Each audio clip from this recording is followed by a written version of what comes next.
Well, how's it going? I hope you guys are having a good week. I wanted to connect and just share some stuff with this weekend for you coming up. A few of the informational things.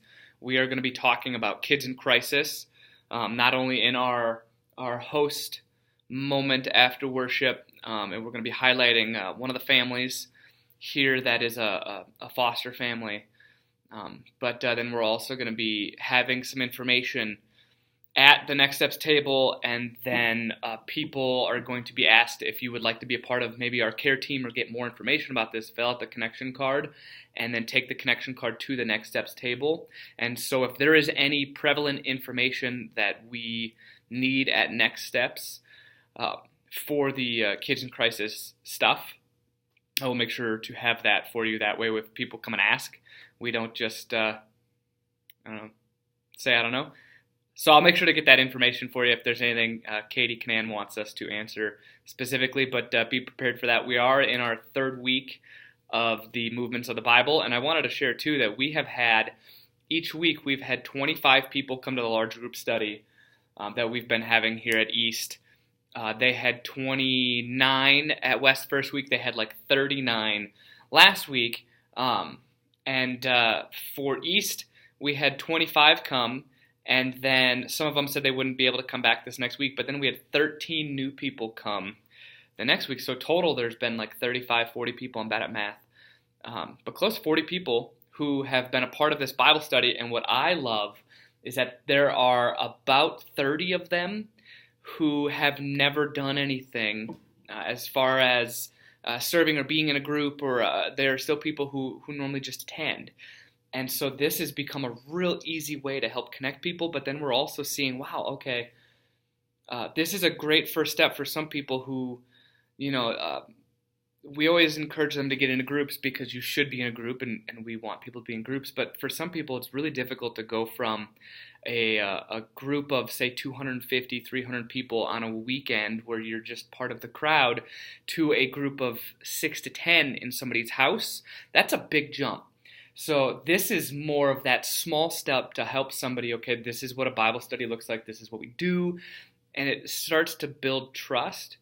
And so we're also encouraging people who want to lead groups, hey, if you want to lead a group, come to this large group study, get to know a handful of people, and then invite them to a group that you are going to then be leading after this.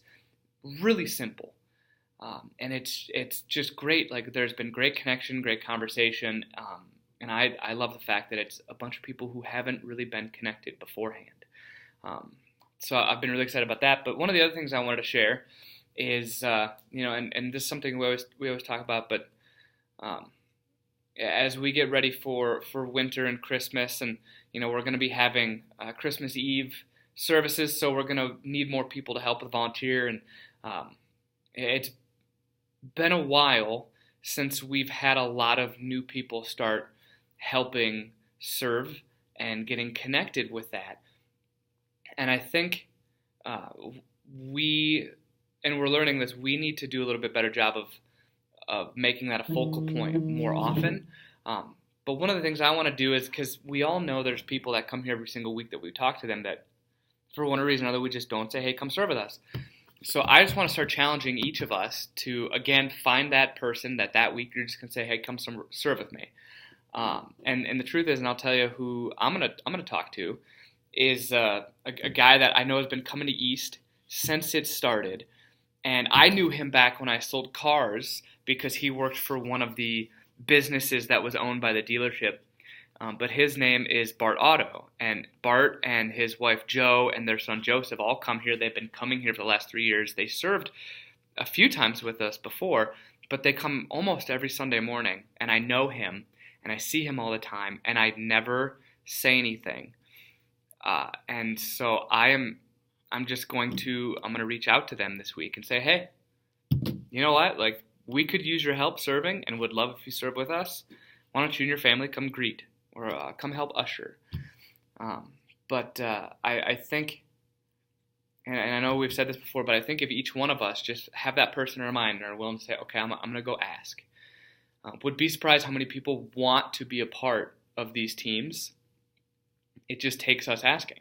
So that's my big challenge. You know who I'm going to be asking. So one, you guys can hold me 100% accountable on Sunday. Make sure to ask me, hey, did you reach out to them? And the answer better be yes. But then I want to know the names of the people who you want to invite, because we could do all the promotion, all the advertisements, all this stuff. But again, the best way to connect people is that one-on-one invite. So that's what we're going to be doing. But I'm very thankful for you guys. I'm excited to see you in a few days. Until then, enjoy your week.